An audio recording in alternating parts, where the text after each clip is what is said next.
Hello दोस्तों, स्वागत है आपका one day and the exam channel पे। तो इस वीडियो में आपको बताने वाले हैं जो सुपर टेट का एग्जाम हुआ यानी कि सहायक शिक्षक भर्ती परीक्षा यूपी का जो करा लिया गया है 6 जनवरी 2018 को, उसका हम फुल आंसर की लाए हुए हैं। इसमें मैंने आपको अन्य सारे पार्ट डाल दिए हैं, एक पार्ट और बच रहा है तो इसको भी हम डाल दे रहे हैं, और जो पार्ट बच रहे हैं मैं आपको डाल दूंगा। अगर आपने नहीं देखा है तो आप इसे प्लेलिस्ट में जाके देख सकते हैं। ठीक है, आप हमारे यूट्यूब चैनल खोलेंगे, वहाँ प्लेलिस्ट में आप जाके देख सकते हैं सारे, और नहीं तो इसी डिस्क्रिप्शन बॉक्स में आपको नीचे लिंक मिल जाएगा, आप वहाँ से जाके डायरेक्ट देख सकते हैं सारी चीज़ें। ठीक है दोस्तों, और सबसे पहले मैं आपको बता दूं कि इसमें हम बात करने वाले हैं जो करंट और अन्य सारे जो प्रश्न हैं कुछ इसमें बचे थे तो मैं इसमें डाल रहा हूँ। इसमें 124 से लेके 150 तक के प्रश्नों को हमने इंक्लूड किया है और इसमें सारे को हम आंसर बताने जा रहे हैं। तो हम सभी को 100% सही एक्यूरेट आंसर देने वाले हैं। अगर एक दो प्रश्न गलत होता है तो उसके लिए हम क्षमा चाहते हैं, लेकिन अगर आपको वीडियो पसंद आए दोस्तों तो लाइक ज़रूर कर दें, शेयर कर दें, सब्सक्राइब कर दें। ठीक है दोस्तों, तो चलिए हम वीडियो शुरू करते हैं। लाल बटन को दबाएं और सब्सक्राइब करें हमारे इस YouTube चैनल को, और इस बगल वाली घंटी को बजा दीजिए और हमारे चैनल से आप जुड़े रहिए और लगातार नए दोस्तों देख सकते हैं ये जो इंग्लिश का है, इंग्लिश पोर्शन बाद से सीधे यहाँ पर से जीएस और करंट का जीएस का पोर्शन आ जाता है। तो मैं जीएस में इसमें जो है मैं सबको आपको बताऊंगा। इसमें जीएस का है, संविधान का है, सारी चीज़ें इसमें इंक्लूड है, हिस्ट्री है, सब चीज़ मैं बता रहा हूँ। तो इसमें जो पहला प्रश्न है उसको आप देख लें, और वीडियो अगर देखना चाहते हैं तो आप जाकर देख सकते हैं। तो ये पहला प्रश्न है आप सभी के लिए 124 नंबर, वह भारतीय राष्ट्रीय कांग्रेस के प्रथम मुस्लिम अध्यक्ष थे। तो इसका जो उत्तर हो जाएगा बहरुद्दीन तैयब जी जो थे वो पहले अध्यक्ष थे मुस्लिम के भारतीय राष्ट्रीय कांग्रेस के। ठीक है, तो अगला प्रश्न है साइमन कमीशन के विरुद्ध प्रदर्शन में लाठीचार्ज में लगी चोटों से किस नेता की मृत्यु हुई। तो ये कौन थे? ये लाला लाजपत राय जी थे जिनकी मृत्यु हुई थी, इसलिए आपका ऑप्शन नंबर 1 सही होगा इसमें। अगला प्रश्न 3 नंबर, वह है लोकसभा द्वारा पारित धन विधेयक को राज्यसभा विचार विमर्श के लिए अधिकतम कितने दिनों तक रख सकती है। तो ये अधिकतम 14 दिनों तक रख सकती है, इसलिए आपका ऑप्शन नंबर 3 सही होगा। 126 का 3 ऑप्शन हो जाएगा। अगला प्रश्न 127 नंबर, वह है प्रायद्वीप भारत का सबसे दक्षिणी बिंदु कन्याकुमारी स्थित है। तो कन्याकुमारी कहाँ स्थित है? तो यह भूमध्य रेखा के उत्तर में स्थित है, इसलिए आपका ऑप्शन नंबर 1 सही है, 3 सही है। ठीक है, अगला प्रश्न है निम्नलिखित समुद्री धाराओं में से कौन सी अटलांटिक महासागर की धारा नहीं है। तो यह जो है अगुलहास जो है ये धारा नहीं है अटलांटिक की। ठीक है, बाकी सब धाराएं अटलांटिक में बहती है। ठीक है, अगला जो प्रश्न है वह है नाथुला दर्रा भारत के किस राज्य में स्थित है। 129 नंबर का 3 नंबर ऑप्शन सही है, सिक्किम में नाथुला दर्रा स्थित है। अगला प्रश्न है भारत में गरीबी का आकलन किस आधार पर किया जाता है। तो दोस्तों देखिए ये जो प्रश्न है मुझे डाउटफुल लग रहा है, मैं इसमें आपको बता दूं, क्योंकि ये जो है गरीबी का आकलन के लिए इसमें कई सारी प्रायोरिटी दी जाती है इसमें, जैसे कि परिवार का उपभोग भी है, व्यय भी है, आय भी है, साथ ही साथ देखते हैं कितनी कैलोरी हम लोग ऊर्जा दिन भर में ले रहे हैं। ठीक है, तो इसलिए इसमें जो ऑप्शन होगा मेरे हिसाब से तो ये सारे ऑप्शन तीनों सही हैं और ये चौथा ऑप्शन गलत है, इसलिए ये प्रश्न हटाया जाएगा। ठीक है, इसमें होना चाहिए था उपयुक्त सभी, लेकिन इसमें लिखा है उपयुक्त में से कोई नहीं, इसलिए ऑप्शन ये हटाया जाएगा। ठीक है, तो मेरे हिसाब से ये सभी होना चाहिए। ठीक है, अगर आप एक पूछ रहा है तो एक के साथ आप जा सकते हैं, परिवार का उपभोग व्यय इसके साथ आप जा सकते हैं। ठीक है, ऑप्शन नंबर 1 के साथ आप जाइए 130 में। अगला नंबर है 131 नंबर, इनमें से भारत की संविधान सभा के पहले अध्यक्ष कौन थे। तो कौन थे संविधान सभा के पहले अध्यक्ष? तो ये भी देखिए डाउटफुल है। पहले तो देखिए एक अस्थाई थे, दूसरा अस्थाई थे। जो अस्थाई थे वो सच्चिदानंद सिन्हा जी थे।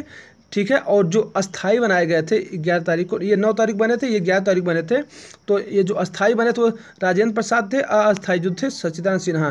तो अगर हम लोग इसमें नहीं लिखा है तो अस्थाई मान के राजेंद्र प्रसाद साथ जाते हैं। ठीक है, अगला प्रश्न है उसको देखते हैं हम लोग, काकोरी षड्यंत्र केस किस वर्ष हुआ था। तो ये 1925 में काकोरी कांड हुआ था, इसलिए ऑप्शन नंबर 2 सही है 132 का।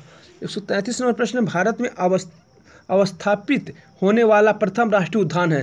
तो ये कौन सा है? भारत में अवस्थापित होने वाला पहला राष्ट्रीय उद्यान तो ये होगा जिम कॉर्बेट राष्ट्रीय उद्यान, जो आपका उत्तराखंड में पड़ता है। अगला प्रश्न है निम्नलिखित में से कौन सा कथन शिक्षण के संदर्भ में सही नहीं है।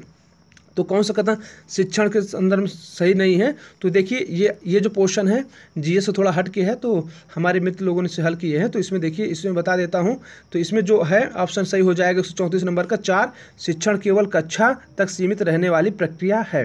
ठीक है, तो इसका उत्तर हो जाएगा। अगला प्रश्न 135 नंबर, उसको देखते हैं, प्राथमिक विद्यालयों में मिड डे मील कार्यक्रम प्रारंभ करने का प्रमुख कारण है। तो इसका जो उत्तर हो जाएगा आपका ऑप्शन नंबर 3 सही है, नामांकन संख्या बढ़ाना। ये आपका ऑप्शन नंबर 3 सही है। ठीक है, अगला प्रश्न 136 नंबर, उद्दीपन अनुक्रिया सिद्धांत का प्रतिपादन किसने किया? तो ये किसने किया था? ये तो थार्नडाइक ने किया था, इसलिए आपका ऑप्शन नंबर 2 सही है इसमें। ठीक है, उद्दीपन अनुक्रिया का सिद्धांत इन्होंने प्रतिपादित किया था, थार्नडाइक ने। अगला प्रश्न 137 नंबर, पढ़ने और लिखने की अक्षमता है। तो इसमें पढ़ने और लिखने की जो अक्षमता होती है वह डिस्लेक्सिया द्वारा होती है, तो इसलिए ऑप्शन नंबर 2 सही है। ठीक है, 137 का 138 नंबर प्रश्न देखते हैं, वह है 138 नंबर, किसने कहा नवाचार एक ऐसा विचार है जिसमें व्यक्ति नवीनता का अनुभव करता है? तो किसने कहा था? तो ये कहे थे H.G. बर्नेट ने। ठीक है, 139 नंबर प्रश्न, भारतीय शिक्षा के इतिहास में सर्वप्रथम किस समिति ने अव्यय एवं अवरोधन पर विचार किया? तो ये हारगोट समिति ने किया था। ठीक है, अगला प्रश्न है वह के परम शून्य स्थित होती है। तो कौन सी परम शून्य स्थिति होती है? ये अनुपातिक स्केल में। ठीक है, अगला प्रश्न है पाठ प्रस्तावना कौशल का मुख्य घटक है। तो कौन है पाठ प्रस्तावना कौशल का मुख्य घटक? तो पूर्व ज्ञान। ठीक है, 141 का 1।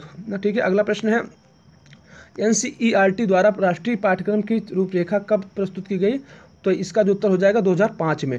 ठीक है दोस्तों, अगर आपने लाइक नहीं किया अभी तक तो दोस्तों लाइक बटन जरूर दबा दें, लाइक कर दें, और सब्सक्राइब नहीं किए हैं तो सब्सक्राइब जरूर कर लें, और आपको अच्छा लगे तो शेयर भी कर दें। ठीक है, आप जरूर लाइक कर दें, हमारा मनोबल बढ़ता है इससे, और कमेंट्स में बताएं कैसा लग रहा है वीडियो। ठीक है, और जो और पार्ट नहीं देखे तो आप जाके वहाँ देख सकते हैं हमारे इसी वीडियो में। ठीक है, अगला प्रश्न है इसमें शैक्षिक प्रशासन उपयुक्त विद्यार्थियों का उपयुक्त शिक्षकों द्वारा समुचित शिक्षा प्राप्त करने योग्य बनता है, जिसमें वे उपलब्ध अधिक साधनों का उपयोग करके अपने शिक्षण के सर्वोत्कृष्ट को प्राप्त करने में समर्थन हो सके, यह परिभाषा दी गई है। ठीक है, ये तो किसके द्वारा दी गई है ये मुझे कंफर्म नहीं है, आप लोग पता हो तो आप थोड़ा सा हमें बता दें, लेकिन हमने इसमें कैंपबेल द्वारा किया है। ठीक है, तो आप इसको देख लें, अगर आपका ये भी है तो आप इसके साथ जा सकते हैं। ठीक है, ये लेकिन सही है, कैंपबेल यही होगा। ठीक से 144 नंबर है, उसमें देखते हैं भारतीय पुनर्वास परिषद की स्थापना किस उद्देश्य के लिए हुई? तो ये जो भारतीय पुनर्वास परिषद की स्थापना हुई थी इसमें से दिव्यांगजन की शिक्षा के लिए था, तो इसलिए आपका ऑप्शन नंबर 3 सही होगा 144। 145 नंबर चलते हैं, 145 नंबर है विकासात्मक दिशा का नियम सम्मिलित करता है। तो विकासात्मक दिशा का जो नियम सम्मिलित करता है तो ये दोनों हो जाएगा आपका, इसलिए आपका ऑप्शन नंबर 3 सही है, 1 और 2 दोनों। अगला प्रश्न है मार्गरेट मीड के अनुसार व्यक्तिगत भिन्नताओं के लिए सर्वाधिक महत्वपूर्ण कारक है। तो इसमें जो सर्वाधिक महत्वपूर्ण कारक है वो मनोवैज्ञानिक कारक है, इसलिए आप ऑप्शन नंबर 2 सही है। 147 नंबर है ब्रेल लिपि के जनक हैं। तो ब्रेल लिपि के जनक लुई ब्रेल हैं, तो इसलिए आपका ऑप्शन नंबर 2 सही है।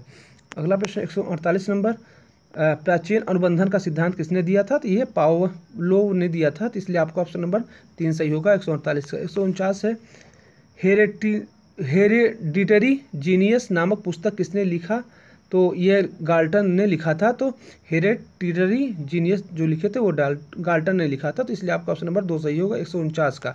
और 150 में जो है दोस्तों निम्नलिखित में से कौन सा कारक बालक के विकास को प्रभावित करता है? तो कौन सा कारक करता है? तो इसमें हो जाएगा सभी, तो उपयुक्त सभी। ठीक है, 150 का 4 नंबर हो जाएगा उत्तर।